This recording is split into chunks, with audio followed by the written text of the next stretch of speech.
നമ്മുടെ ഈ CPM ഇപ്പോൾ പൊതുവിൽ നമ്മുടെ ലോക്സഭാ തിരഞ്ഞെടുപ്പ് കഴിഞ്ഞപ്പോൾ ഒരു റീതിങ്കിങ്ങിലാണ്. അതായത് പൂർണ്ണമായും തിരുത്തപ്പെടും അല്ലെങ്കിൽ മൊത്തം തിരുത്തപ്പെടും എന്നൊക്കെയാണ് ഇപ്പോൾ പാർട്ടി തന്നെ പറഞ്ഞിരിക്കുന്നത്. പക്ഷേ ME ഗോവിന്ദൻ പ്രത്യേകിച്ച് പറഞ്ഞിരിക്കുന്നു.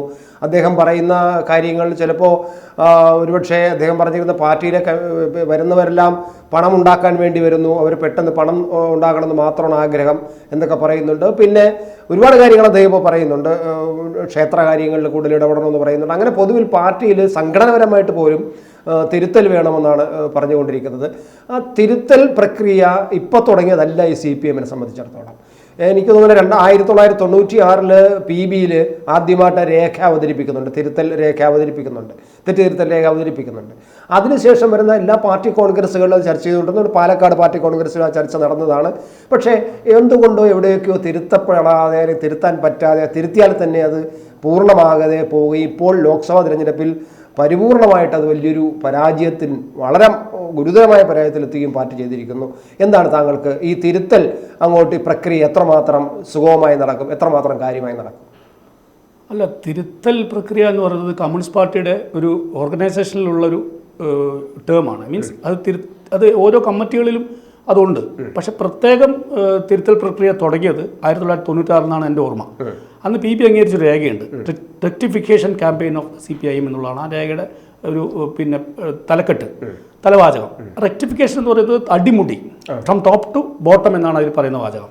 അപ്പോൾ പാർട്ടി സഖാക്കൾക്ക് ആ തിരുത്തൽ പ്രക്രിയയുടെ ഒരു ചെറിയ ഒരു 2 വാക്ക് ഞാൻ പറയാം.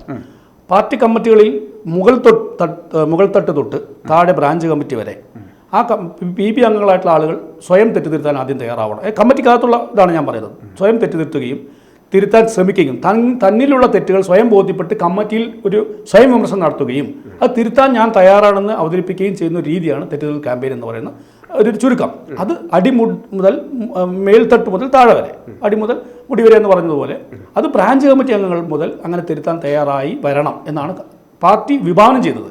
പക്ഷേ അത് എത്രത്തോളം ഫലപ്രാപ്തിയിൽ എത്തി എന്നുള്ളത് നമുക്കിപ്പോൾ മനസ്സിലാവുന്നുണ്ട്. ഫലപ്രാപ്തിയിൽ എത്തിയിട്ടില്ല എന്ന് മാത്രമല്ല, കൂടുതൽ തെറ്റുകൾ. ചോദിച്ചോട്ടെ, എന്തുകൊണ്ടായിരിക്കും അന്ന് 96 അങ്ങനെ ഒരു തിരുത്തൽ രേഖ അവതരിപ്പിക്കാനുള്ള സാഹചര്യം എന്തായിരിക്കാം? അതെന്തെങ്കിലും പാർട്ടിയിൽ ബോധ്യമായത് കൊണ്ടാണോ, അതോ പാർട്ടിക്ക് ഉദ്ദേശിക്കുന്ന പോലെ മുന്നോട്ട് പോകാൻ കഴിയാത്തതുകൊണ്ട് എന്തുകൊണ്ടായിരിക്കും അന്നൊരു? അല്ല, നിങ്ങൾക്കറിയാം കമ്മ്യൂണിസ്റ്റ് പാർട്ടിയായാലും ഏത് പാർട്ടിയായാലും മനുഷ്യന്മാരുടെ പാർട്ടിയാണ്, തെറ്റ് പറ്റാത്തവരില്ല.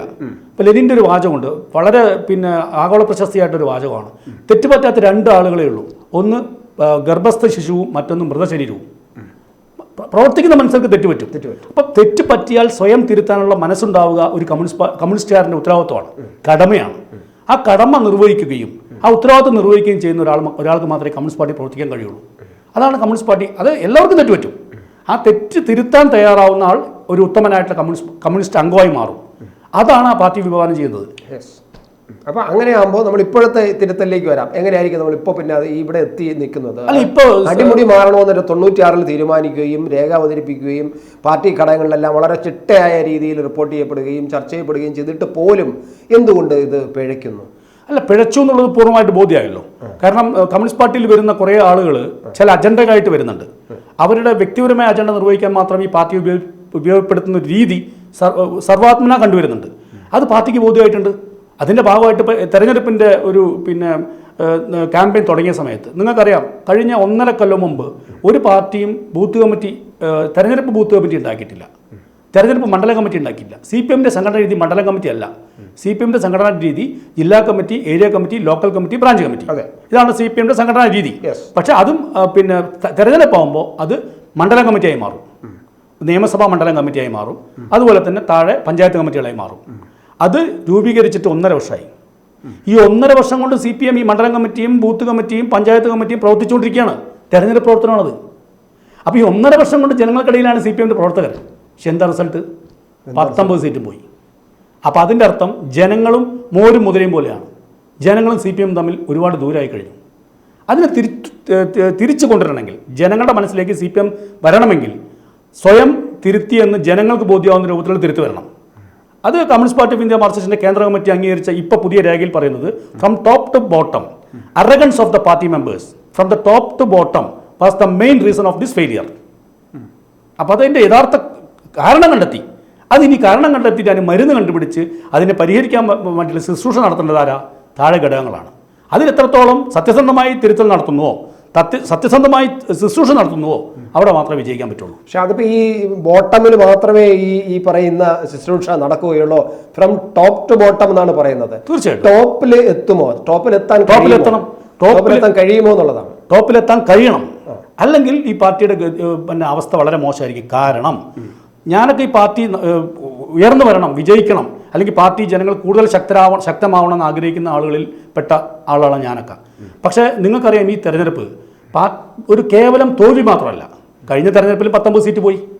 പക്ഷേ ആ കഴിഞ്ഞ തെരഞ്ഞെടുപ്പിൽ 19 സീറ്റ് പോയെങ്കിലും ഇത്രത്തോളം സജീവമായ ചർച്ച വന്നിട്ടില്ല എന്തുകൊണ്ട് തോറ്റു എന്നുള്ളത്. പക്ഷേ ഇത്തവണത്തെ തോൽവി എന്ന് പറയുന്നത് അടിത്തറ ഇളകിയ തോൽവിയാണ്. നിങ്ങൾ മനസ്സിലാക്കണം, അടിത്തറ ഇളകിയ തോൽവിയാണ്. കാരണം പാർട്ടിയുടെ ഏറ്റവും സമ്പന്നമായിട്ടുള്ള പാർട്ടി ഗ്രാമങ്ങളിൽ നിന്ന് പോലും പാർട്ടിക്ക് വോട്ട് ചോർന്നിട്ടുണ്ട്. അതിൻ്റെ ഏറ്റവും വലിയ ഉദാഹരണം, ഏറ്റവും വലിയ അപകടം എന്ന് പറയുന്നത് അരിവാൾ ചുറ്റികയ്ക്ക് കണ്ടാൽ അരിവാൾ ചുറ്റിക മാത്രമേ വോട്ട് ചെയ്യുള്ളൂ എന്ന് പിന്നെ ശ്വാസം പോലെ ഉണ്ടായിരുന്ന പരമ്പരാഗത കമ്മ്യൂണിസ്റ്റ് വോട്ടുകൾ മാറിക്കുത്തിക്കഴിഞ്ഞു. അവരുടെ കൈയറപ്പ് മാറി. അത് താമരയിലേക്കോ കൈച്ചിഹ്നത്തിലേക്ക് പോയി കഴിഞ്ഞു. അങ്ങനെ പോകുന്ന ആളെ സംബന്ധിച്ച് നാളെ അത് മാറിക്കുത്താൻ അവന് പ്രയാസമില്ല, അവനോ അവൾക്കോ. അതായത് പരമ്പരാഗതമായി അരിവാൾ ചുറ്റിക നക്ഷത്രം കണ്ടാൽ അതിൽ തന്നെ കുത്തണം എന്ന് വാശിയോട് ജീവശ്വാസം വരെ അതിൽ കുത്തിക്കൊണ്ടിരുന്ന ആളുകളുടെ കയ്യറപ്പ് മാറി. ആ കയ്യറപ്പ് മാറൽ ഈ പാർട്ടിയുടെ അടിത്തറ ഇളകിയതിന്റെ ഉദാഹരണമാണ്. എന്തുകൊണ്ട് അങ്ങനെ കയ്യറപ്പ് മാറി? എന്തായിരിക്കാം അത്രയും ഈ പറയുന്ന താങ്കൾ പറഞ്ഞതുപോലെ ഈ അരിവാൾ ചുറ്റിക കാണുമ്പോൾ, നക്ഷത്രം കാണുമ്പോൾ എന്ത് വന്നാലും ആര് വന്നാലും മാറില്ല എന്ന് പറഞ്ഞ് മാറാതെ ഇരുന്ന, അത്രയും കോൺക്രീറ്റ് ആയിട്ട് ഇരുന്ന ആ ഒരു മനസ്സുകൾ എന്തുകൊണ്ട് മാറി? ആരെ കണ്ടുകൊണ്ടാണ്? എന്ത് കണ്ടുകൊണ്ടാണ്? അതിലൊരു നിങ്ങൾ പറയുന്ന ഒരു വ്യക്തിയാണെങ്കിൽ വ്യക്തിയല്ല ഇവിടെ തോൽവിക്ക് കാരണം എന്ന് വിശ്വസിക്കുന്ന ഒരാളാണ് ഞാൻ. ഒരു വ്യക്തി മാത്രമല്ല, ലീഡർഷിപ്പിൽ ആളുകൾ ജനങ്ങളുടെ മുന്നിൽ ജനങ്ങളുടെ ഒരു മുഖമായിട്ട്, പാർട്ടിയുടെ മുഖമായിട്ട് ഞാൻ അവിടേക്ക് വരാം. ഒരു വ്യക്തി മാത്രമല്ല, ഈ പാർട്ടി നേതൃത്വത്തോടുള്ള അവിശ്വാസമാണ് രേഖപ്പെടുത്തിയത്. പക്ഷേ അതോടൊപ്പം തന്നെ പാർട്ടിയെ വിശ്വാസമുണ്ട് ഇപ്പോഴും. ഈ കമ്മ്യൂണിസ്റ്റ് പാർട്ടി എന്തിനാണ് രൂപീകരിച്ചത്? ഏറ്റവും താഴെക്കടയിൽ കിടക്കുന്നവൻ്റെ, അധകൃതനായിട്ടുള്ള ആളുകളുടെ, പാർശ്വവൽക്കരിക്കപ്പെട്ടവൻ്റെ, തൊഴിലാളിയുടെ ഏറ്റവും ഒരു ജീവശ്വാസമാണ് ഈ പാർട്ടി. അവരുടെ വിശ്വാസമാണ് ഈ പാർട്ടി, അവരുടെ മതമാണ് ഈ പാർട്ടി. അപ്പോൾ ആ പാർട്ടിയിൽ വിശ്വാസമുണ്ടെങ്കിലും ലീഡർഷിപ്പിനോടുള്ള അവിശ്വാസമാണ് ഈ തെരഞ്ഞെടുപ്പിൽ രേഖപ്പെടുത്തിയത്. അത് ചെറിയ രേഖപ്പെടുത്തലല്ല, അതൊരു ആഞ്ഞുകുത്തലായിരുന്നു. അതൊരു വലിയ കോൺക്രീറ്റ് ആഞ്ഞുകുത്തൽ തന്നെയാണ്, ഉറപ്പായ ആഞ്ഞുകുത്തൽ. തീർച്ചയായിട്ടും. അപ്പോൾ ആ ഒരു മാറ്റം, അതായത് ആ ലീഡർഷിപ്പിനോടുള്ള ആഞ്ഞുകുത്തലാണ്, യഥാർത്ഥ ലീഡർഷിപ്പിനെതിരായിട്ടുള്ള ആഞ്ഞുകുത്തലാണ്. അങ്ങനെ വരുമ്പോൾ ലീഡർഷിപ്പ് മാറുമോ? അത് പ്രധാനമായിട്ടും ഭരണതലത്തിൽ മുതൽ സംഘടനാതലത്തിൽ വരെയുള്ള ലീഡർഷിപ്പ് മാറുമോ? അല്ല, ഇതിന്റെ ഉത്തരവാദിത്വം എന്ന് പറയുന്നത് കേന്ദ്ര കമ്മിറ്റിക്കാണ്. പാർട്ടി ഒരു ദേശീയ പാർട്ടിയാണ്, അതിനൊരു PB ഉണ്ട്, അതിനൊരു കേന്ദ്ര കമ്മിറ്റി ഉണ്ട്. കേന്ദ്ര കമ്മിറ്റിയിൽ നമ്മളെ പത്രത്തിൽ വായിച്ച അറിവ് എനിക്കുള്ളൂ, നിങ്ങൾക്കുള്ളൂ. ആ അറിവനുസരിച്ച് അത് നല്ലൊരു ചർച്ച നടന്നിട്ടുണ്ടെന്നാണ് നമ്മളൊക്കെ മനസ്സിലാക്കേണ്ടത്. ആ ചർച്ച ഫലപ്രാപ്തിയിൽ എത്തണമെങ്കിൽ, അതിന് റിസൾട്ട് ഉണ്ടാവണമെങ്കിൽ താഴെ ഈ സംസ്ഥാന കമ്മിറ്റികളിൽ ഈ തിരുത്തൽ പ്രക്രിയ അംഗീകരിക്കുകയും വേണ്ട തിരുത്തൽ വരുത്തുകയും ചെയ്യണം. പക്ഷേ അത് പലപ്പോഴും ഈ തെരഞ്ഞെടുപ്പ് വരുന്നതിന് മുമ്പേയും റിസൾട്ട് വരുന്നതിന് മുമ്പേയും ഈ പല കോണുകളിൽ നിന്നും ഈ കാര്യം ചൂണ്ടിക്കാണിച്ചതാണ്. പാർട്ടിക്കും പാർട്ടിയുടെ നേതൃത്വത്തിനും ഈ പറയുന്ന കേന്ദ്ര നേതാക്കൾക്ക് പോലും അതിനുള്ള സൂചനകൾ ലഭിച്ചതാണ്, പല വിവരങ്ങൾ. മാത്രമല്ല ഞങ്ങളെപ്പോലുള്ള ഈ സോഷ്യൽ മീഡിയകൾ വളരെ വ്യക്തമായിട്ടും പച്ചയായിട്ടും പറഞ്ഞതാണ്. അടിവേരുകൾ തകർന്നിരിക്കുന്നു, വേര് പറഞ്ഞു പോയിരിക്കുന്നു, മണ്ണൊലിച്ചു പോകുന്നു, പക്ഷേ പാർട്ടി മനസ്സിലാക്കുന്നില്ല എന്ന് പല ഞങ്ങളെപ്പോലുള്ള സംഘടനകളൊക്കെ പറഞ്ഞതാണ്. പക്ഷേ അതൊക്കെ അന്നൊക്കെ വളരെ വില കുറച്ച് കാണുകയും അതിനെ തള്ളിക്കളയുകയാണ് ചെയ്തത് പാർട്ടി നേതൃത്വവും കേന്ദ്ര നേതൃത്വം ഉൾപ്പെടെ. അപ്പോൾ കേന്ദ്ര നേതൃത്വത്തിന് കേരള നേതൃത്വത്തോട് ഒരു ഭയമുണ്ടെന്നും ഒരു വിധേയത്വം ഉണ്ടെന്നുള്ള ഒരു ആരോപണം ഞങ്ങൾ അന്നൊക്കെ ഉപയോഗിച്ചിരുന്നു. ഈ തെരഞ്ഞെടുപ്പ് ഞങ്ങൾ ആരോപിച്ചിരുന്നു. അതിൽ യാഥാർത്ഥ്യമില്ലേ? അല്ല, അതിൽ ഒരു ചെറിയൊരു വിയോജിപ്പ് എനിക്കുണ്ട്. നിങ്ങൾ പറയുന്നതിൽ കുറേ കാര്യങ്ങളിൽ സത്യമുണ്ട്. പക്ഷേ ഈ പാർട്ടി സംഘടന ആശ്രയിക്കുന്നത് താഴെയുള്ള ബൂത്ത് കമ്മിറ്റി വരെയുള്ള പാർട്ടി മെമ്പർമാരുടെയും അനുഭാവികളുടെയും സ്ക്വാഡ് വർക്കിൻ്റെ അടിസ്ഥാനത്തിൽ അവർ രൂപീകരിച്ച ഒരു കണക്കുണ്ട്. അവർ ജനങ്ങളിലേക്ക് ഇറങ്ങുന്നൊരു കണക്കുണ്ട്. ആ കണക്കിൽ വിശ്വാസം അർപ്പിച്ചുകൊണ്ടാണ് നിങ്ങളെപ്പോലുള്ള മാധ്യമപ്രവർത്തകരെ തള്ളി പറഞ്ഞിട്ടുണ്ടാവുക എന്നാണ് ഞാൻ വിശ്വസിക്കുന്നത്. കാരണം ഞാൻ ബ്രാഞ്ച് സെക്രട്ടറി ആയിരുന്നു. 8-9 വർഷം ഞാൻ പാർട്ടി ബ്രാഞ്ച് സെക്രട്ടറി ആയിട്ട് ഗ്രാസ് റൂട്ടിൽ പ്രവർത്തിച്ച ഒരാളാണ്. എനിക്കറിയാം സംഘടനാ രീതി, താഴെയുള്ള സംഘടനാ രീതി. ആ താഴെയുള്ള ആളുകൾ ഒരു വീട്ടിൽ പോയി കാണുക, ഒരു ഗൃഹസന്ദർശനം നടത്തുക. അതിൻ്റെ അർത്ഥം അവിടെ പോയി വിശേഷങ്ങൾ ചോദിച്ച് അവരുടെ വിഷയങ്ങൾ മനസ്സിലാക്കുക. അപ്പോൾ അവർ സ്വാഭാവികമായിട്ട് പാർട്ടി പ്രവർത്തകരാണ്, അവിടുത്തെ ജനങ്ങളെ അറിയുന്ന ആളുകളാണ്. അവരോട് ചിരിച്ച് സംസാരിക്കും, നന്നായി പെരുമാറും, ചായ കൊടുക്കും, നാരങ്ങ വെള്ളം കൊടുക്കും, ജ്യൂസ് കൊടുക്കും. പക്ഷെ അപ്പോൾ ഇവർ വിശ്വസിച്ചു നമുക്ക് ഈ വോട്ട് ഉറപ്പാണെന്ന് വിചാരിച്ചു. ആ കണക്കാണ് മുകളിൽ കൊടുത്തത്. ആ കൊടുത്ത കണക്കാണ് പാർട്ടി സംസ്ഥാന കമ്മിറ്റി വിശ്വസിച്ചാണ് ഞാൻ വിചാരിക്കുന്നത്. പക്ഷെ അത് മാത്രമല്ല, അതിനകത്ത് വേറൊരു കാര്യമുണ്ട്. ഈ സ്ക്വാഡിന് പോയവരുടെ പലരോടും ആൾക്കാർ നേരിട്ട് ചോദിച്ചിരുന്നു ഈ ഭരണത്തിന് കീഴിൽ ഭരണ നേതൃത്വത്തിന്റെ തകരാറുകൾ, ഘടകങ്ങൾക്ക് ആ ഒരു ധാർഷ്ട്യം, ആ ഒരു പിന്നെ പെരുമാറ്റം, ഇതൊക്കെ വളരെ ദോഷം ചെയ്യുന്നു എന്ന് ജനങ്ങൾ പലരോടും ചോദിക്കും. അപ്പൊ അവർക്ക് മറുപടിയില്ലായിരുന്നു. നമ്മുടെ സഹാക്കൾക്ക് അവിടെ പോയി ചോദിക്കാൻ പോയ അല്ലെ വോട്ട് അതിൽ പാർട്ടി ഘടകത്തിനല്ല പാർട്ടി പ്രവർത്തിക്കുന്ന സഖാക്കൾക്ക്, ലോക്കൽ കമ്മിറ്റി മുതലുള്ള സഖാക്കൾക്ക് പറ്റിയൊരു തെറ്റെന്ന് പറയുന്നത് വിമർശനം നടത്തുന്നത് എന്തോ അപരാധമാണ് എന്ന് ഒരു വിചാരം കഴിഞ്ഞ ഒരു 10-15 വർഷമായിട്ട് ഈ പാർട്ടിയിൽ രൂപീകരിക്കപ്പെട്ട് കഴിഞ്ഞു. പാർട്ടി ലോക്കൽ കമ്മിറ്റി മുതലുള്ള ആളുകളുടെ മനസ്സിൽ രൂപീകരിക്കപ്പെട്ട് കഴിഞ്ഞു. വിമർശനം നടത്തിയാൽ ആ നേതാവോ അല്ലെങ്കിൽ ആ മേൽ കമ്മിറ്റിയിൽ നിന്ന് വരുന്ന സഖാവ് എനിക്കെതിരാവുമോ എന്നൊരു പേടി, ഭയം. ആ ഭയം ഉള്ളിടത്തോളം കാലം ഒരു വിമർശനവും ഫലപ്രാപ്തിയിലെത്തില്ല, അല്ലെങ്കിൽ വിമർശനം ഫലപ്രാപ്തിയിലെത്തില്ല. അതൊരു പ്രധാനപ്പെട്ട ഘടകമാണത്. അപ്പോൾ നമുക്ക് അവസാനിപ്പിക്കാം. അപ്പോൾ ഈ തിരുത്തൽ പ്രക്രിയയിലും ഈ ഭയം ഇങ്ങനെ നിലനിൽക്കുമ്പോൾ ഈ ഭയത്തിനെ എങ്ങനെ മാറ്റിയെടുക്കും?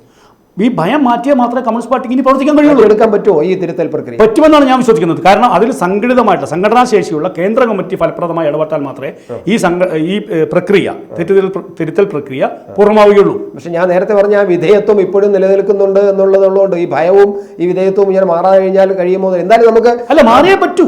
ഓക്കെ, നമുക്ക് അവിടെ അങ്ങ് നിർത്താം.